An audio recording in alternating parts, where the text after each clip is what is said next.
Сәлем достар, бүгін сіздермен осындай ватрушкалармен бөлісетін боламын. Өте дәмді болып шығады. Өздеріңіз де үй жағдайында осы видеоны қарап, жасап көрсеңіздер шығады. Сіздерде де шығады деген ойдамын. Міне осылай жұмсақ болып шығады. Менімен бірге жасап көріңіздер, осы видеоны соңына дейін қарап, лайк басыңыздар. Бізге қажетті заттар 100 грамм сары майымды құйып алдым, және де сұйқыма 2 шай қасық, ас қасық. Енді соны жақсылап араластырамыз. Шекерімізді саламыз. Бізде жарты стакан құм шекер.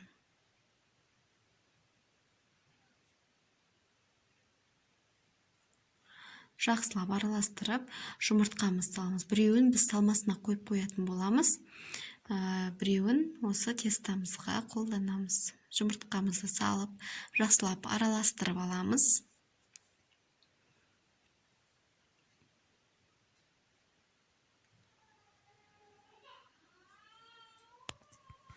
Жақсылап араластырып,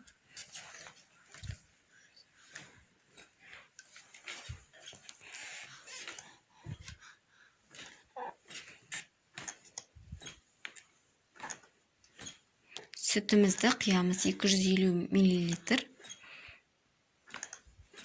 Және де араластырып, жарты стакан суымызды құямыз. Сүт те суда жылы болуы керек. Салқын болса, ол болмайды.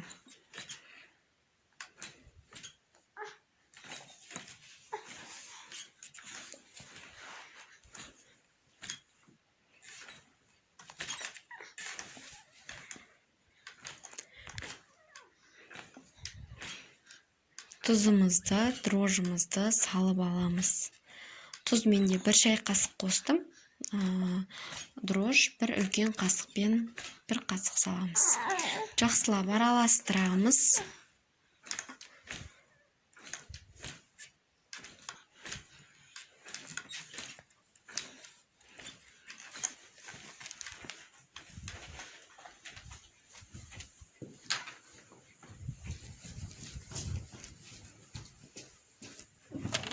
Жақсылап араластырамыз.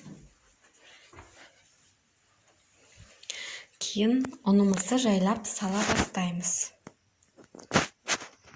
Барлық қанша керектігінің бәрін описаниясына жазып қоятын боламын. Сол жақтан қарап, барлығын өлшеп саласыздар.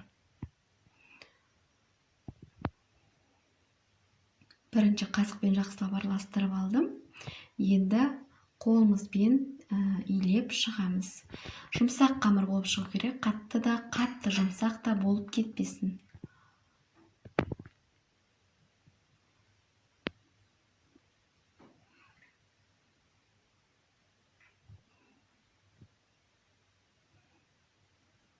Міне осылай илеп аламыз да. Осылай бізде теста шықты. Енді біз бұны жылы жерге пленкамен жауып, және де жылы жерге қоямыз.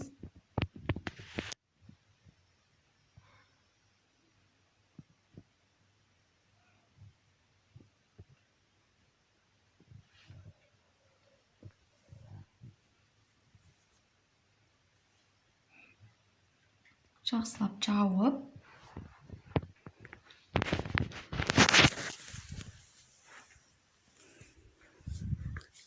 крышкасын жауып, жарты сағатқа қоямыз. Міне біздің жарты сағат өтті, қамырымыз дайын болды. Қарап тұрғандарыңыздай өте әдемі болып көтеріліп шықты.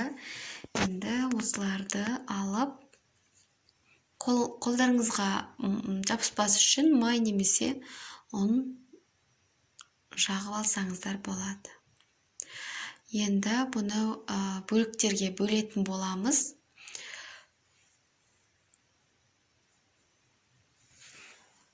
Мінекей бөліп алдық бөліктерге.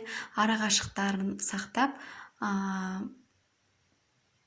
енді олар жақын орналастырсаңыздар, сіздерде бірігіп қалады да, ол жабысып қалады. Ал бөлек болса, әдемі болып шығады. Сол үшін Енді біз начинкасын бастаймыз. Начинкасына бізге творог керек.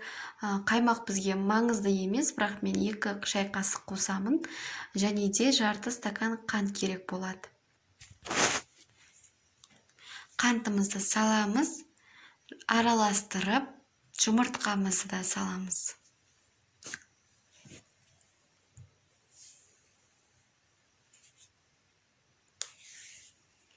Жұмыртқамызды саламыз.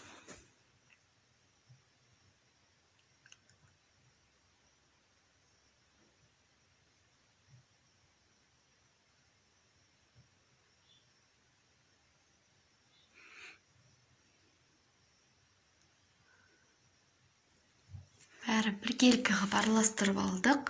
Енді сметана қосып жіберем, қаймақ 2 шай қасық. Егер сіздерде үй жағдайында болмаған жағдайда ол маңызды емес.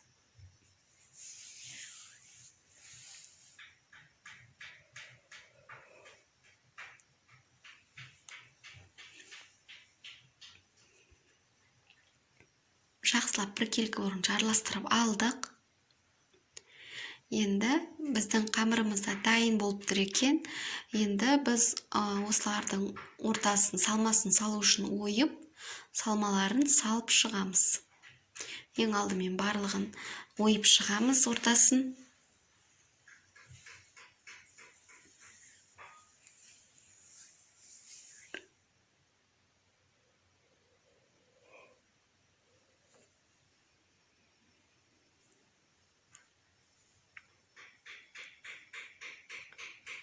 Жақсылап салмасы сыртына шығып кетпесін. Сіздер осы салмасын салмай тұрып жұмыртқасын жағып шықсаңыздар болады жан-жағына. Мен бірінші салмасын салып барып жақтым. 2 жағы да болады да. 2 жағдайда да болады. Мінекей осылай салмасын бәрін салып шықтым. Енді жұмыртқамен сыртын жағып шығамыз жұмыртқамызды. Барлығын осылай жағып шығамыз. Сіздердің пештеріңіз жақсы қызатын болса, бір қалыпты болатын болса, 180 градуста 30 минутқа пісірбасаңыздар болады. Менде қатты қызып кететін болғандықтан мен 150-150-ден төмен пісіретін боламын жарты сағатқа.